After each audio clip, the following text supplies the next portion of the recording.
Welcome back. The Africa CEO Forum has ended with over 1,200 African and international CEOs, bankers and investors discussing the private sector in Africa as well as corporate strategy in the African context. Well, this year's forum focused on tech revolutions and whether they are leapfrogging in Africa or leaving it behind.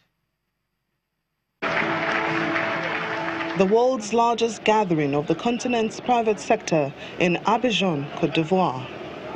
The two-day conference brought together around 1,200 delegates, including African and international CEOs, investors, bankers and other stakeholders, to discuss Africa's economic transformation and the role of the continent's private sector.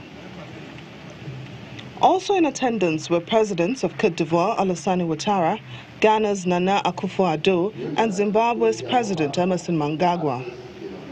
In his opening remarks, Ouattara urged business leaders and delegates to continue to work together towards accelerating Africa's industrialization in order to create jobs, reduce poverty, and promote inclusive economic growth.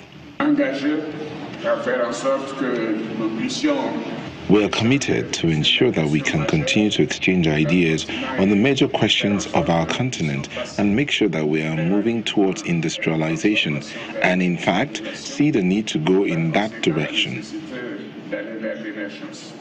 According to a recent International Monetary Fund report, economic growth is expected to rise 3.4% in sub-Saharan Africa this year from 2.6% in 2017.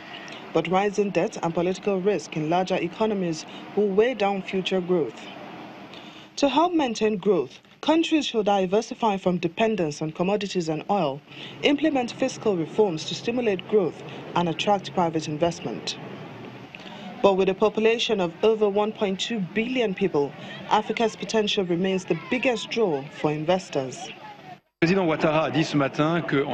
shows that there is a great need for skills, training and education. But I think Europe's wish and that of other continents is to make sure that those Africans will be able to develop and evolve here at home. So for us, and particularly in Switzerland, which is a knowledge-based economy, our main objective is to exchange and have some reciprocity between Switzerland and Africa and give us access to areas where we can contribute so that these countries can develop on their own. The forum in its sixth year also awarded African business executives whose companies have contributed to Africa's growth over the past year. Meanwhile, over $120 trillion is set to be invested outside the African continent by sovereign wealth funds and pension funds in Africa. While the president of the African Development Bank, Dr. Akinwumi Adesina, believes there is a need to attract these investments into the continent to close the infrastructure gap. The AfDB president, who spoke to Channel's business editor Bolson Omofaye on the sidelines of the just concluded Africa CEO Forum in Ivory Coast, says that this is what the Africa Investment Forum seeks to address. You're talking about an Africa Investment Forum that is all transactional alone. So we're wondering about how much do you think this forum should be able to increase the size of infrastructure funding gap for the African continent? Well, first and foremost is the Africa Investment Forum is a totally different concept. It's a concept where Africa says it's tired of talking about a problem. It's actually going to do something about it. The fact of the matter is that you have capital allocation. Abroad, you have a lot of sovereign wealth funds, pension funds, and sovereign wealth funds that are all investing, outside of Africa, but not within Africa. In fact, the sovereign wealth funds of Africa themselves are also investing outside of Africa, which makes no sense. So what we are trying to do with this forum is to see how to attract the global pension funds and sovereign wealth funds to invest in Africa, not just in infrastructure. Of course, infrastructure is important, power, rail, ports, and so on, but also in the food and ag industry, which is going to be a huge sector for Africa. Why not in the pharmaceutical industry?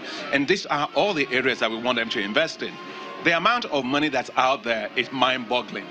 We have today, with institutional investors and commercial banks globally, over $120 trillion. If you take a look at Africa alone in terms of pension funds and sovereign wealth funds and the insurance pool of funds, it's going to be over $1 trillion. And so the key is, how do we attract that? If we attracted only 1%, of the global assets under management, Africa will close completely the infrastructure gap that it has in terms of financing of anything between $68 billion to $108 billion a year. But the issue is risk. Investors want to have their risk reduced. And so what we are doing with this forum that is very, very unique, and as I said, no speeches, it's all transaction, is the African Development Bank is spearheading this. And we are creating what is called a mutualized co-guarantee platform. What that means is the African Development Bank with IFC, with World Bank, with Inter-American Development Bank, with European Bank for Reconstruction and Development, with also the Asia Infrastructure Investment Bank and the Multilateral Guarantee Agency are going to help to de-risk projects. De-risk them in terms of project risk, market risk, financial risk, and political risk. And secondly is we are also going to engage with governments in terms of the bigger business and regulatory environment. We want investors to land in Africa like a plane that is landing on a well-organized runway, not just like a plane you're landing in a bush somewhere and then after you've tried a while you don't want to land there again. No, we want people to invest in Africa with a guarantee that the political environment will be stable, the policy environment is going to be predictable, and that the risks are going to be very well managed. I am fully convinced that we can close this infrastructure gap by being very, very innovative. And one thing I must say, this is the first time that all the multilateral development banks globally are getting together on one platform in any given part of the world to say we are going to mobilize private capital and also de-risk the investment. So it's tremendous, and we want it to be that way. How does it fit into the overarching objective of Africa infrastructure financing objectives of the AfDB? Well, it fits in very, very well, because I think to close the gap of financing, obviously you need governments, but you need a huge amount of investment by the private sector. We think that this will help us to mobilize the capital markets to work, mobilize institutional investors to invest in this particular sector.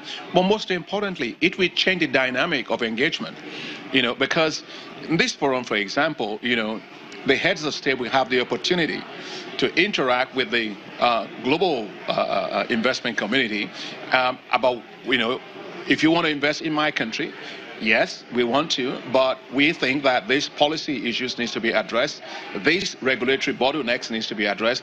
And so the interaction of our heads of state within this forum is going to be very engaging. It's actually trying to close deals. I think that the key is to close deals. So this Africa Investment Forum is all about transactions, transaction, and transaction. And I think this is going to help to close a lot of the deals that have probably been there, not actually seen the light of day, but we want all these things to be closed, and we think this is going to be a very, very transformative platform. And that's where we end today's program. Thank you for watching. I am BC Adebayo.